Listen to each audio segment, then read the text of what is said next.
So why is academia so competitive? So for those of you who are in academia, you know what that is, right? So it's the research game that's within university systems.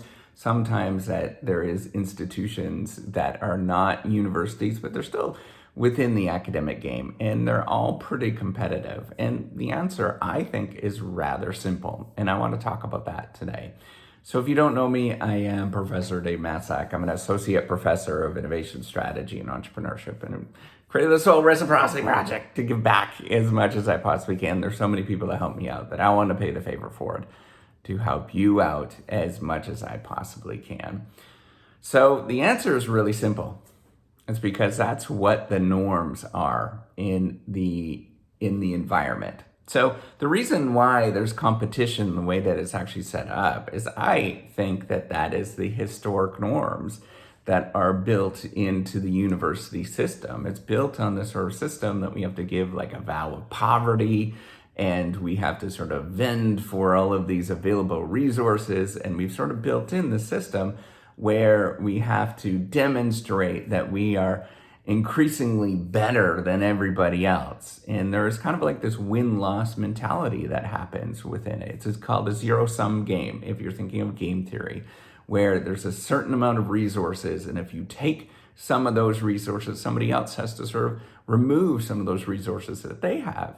And everybody is kind of like vending for themselves, right? And so my perspective is that that's kind of a silly thing. In the short term, that makes sense, right? We can always play these competitive games, and that happens all the time, right? Like the whole academic environment can be really, really competitive and not nice, and it just takes one or two people to sort of spoil it for everybody else, and that happens. I've been in this game for so long now that I've seen it at all levels of the academic game. And you know what? To some degree, that does make sense, right? Like in the short term, you are taking away from somebody else's, right? So if you're in a classroom, you've got 30 students, not everybody's going to get an A, right? Like that is just what's going to happen. So you have to be like, oh, I'm going to shovel my way or, elbow my way to the top and not tell anybody and steal all the answers and, all that kind of stupid stuff, right? Like that's human nature when you create these sort of systems that are highly competitive like that, where you have a limited amount of resources and you just tell people to fend for themselves. So that's one way, right? And I actually don't view that we could do that, or we should be doing that. I think we should be participating in helping out in a more community perspective. And now, why do I believe that?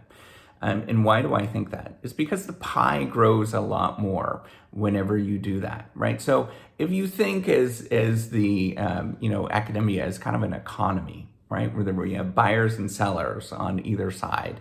If everybody trades and everybody is trading their own sort of individual skills, everybody is much better off when everybody trades. That's the fundamental thing. That's what all economists would ever say. That's if there's one lesson that you could take from economics, is that trade just makes everybody better off.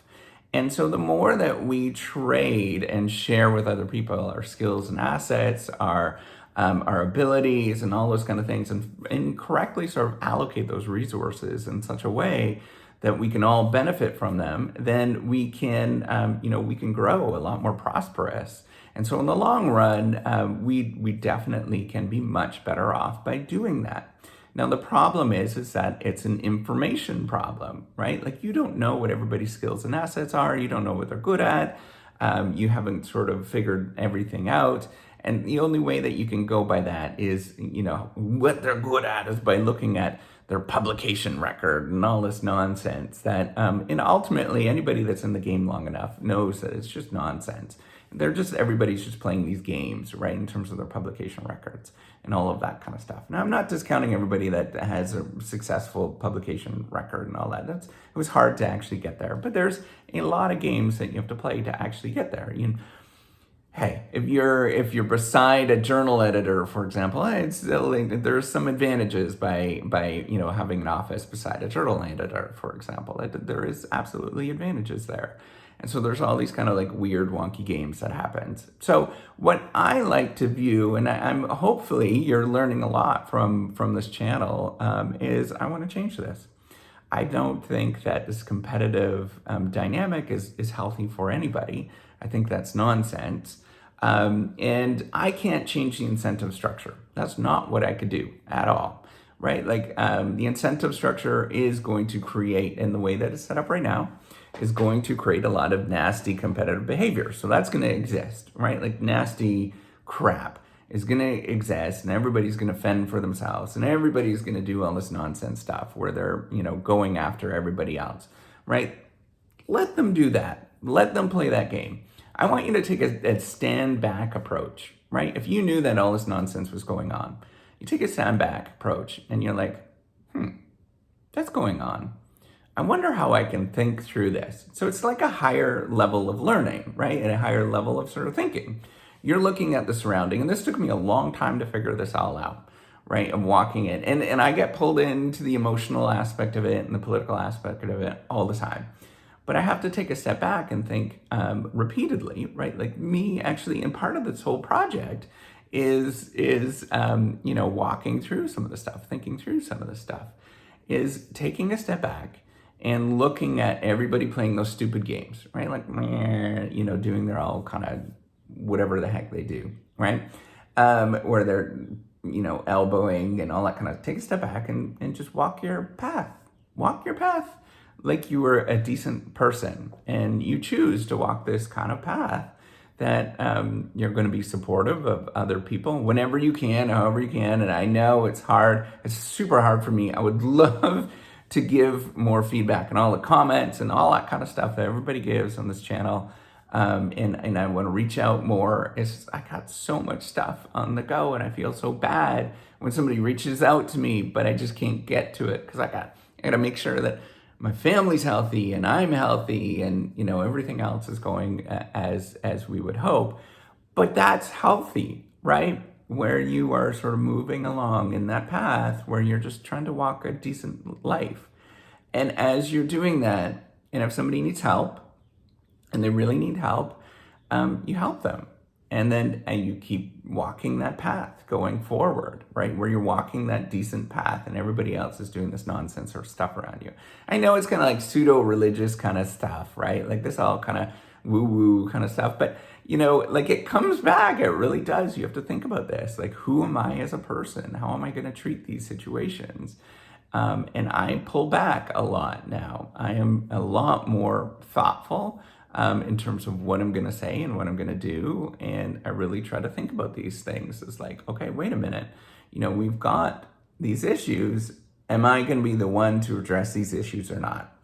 And I think about it before I say a lot of things. And then I try to sort of, sometimes I choose not to. And sometimes I'm just quiet. And sometimes I do. And that's what you have to sort of think about, is what's your path going forward? It's very much you're thinking about who you are as a person. And that matters, right? Like, I think that really, really matters, is you have to think about yourself as a person. Remember that I believe that most people are pretty okay, right? Like we've got tendencies to do not great stuff. We've got tendencies to do good stuff. And it's the environment that sort of really changes a lot of that kind of stuff. Now, I'm not saying that we're all uniformly great and good and all that kind of stuff. I think that's garbage. But I do think that, the environment plays a pretty big role in that. And if you're in an environment that's pulling you to go in this certain direction, you have to actively combat that to try to be a good person. So I try to reach out to you and make sure that you're always feeling hopefully positive by watching these videos. That's my goal, is to make sure that you're okay. That's me giving back as much as I can. I know it's not perfect, it's not everything, but these little things matter, and it matters to me. And hopefully it matters to other people. And you're gonna see some of those things, right? So I want you to remember that. You don't have to play by those games. You never, ever have to play by those games. And you could choose to be a good person if you want to be, but you have to choose to do that.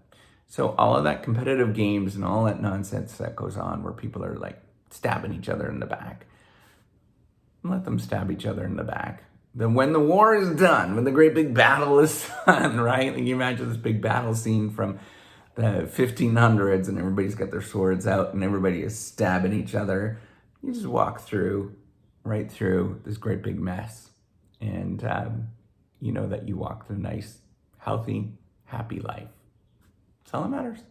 All right, take care and have a wonderful day. Bye-bye.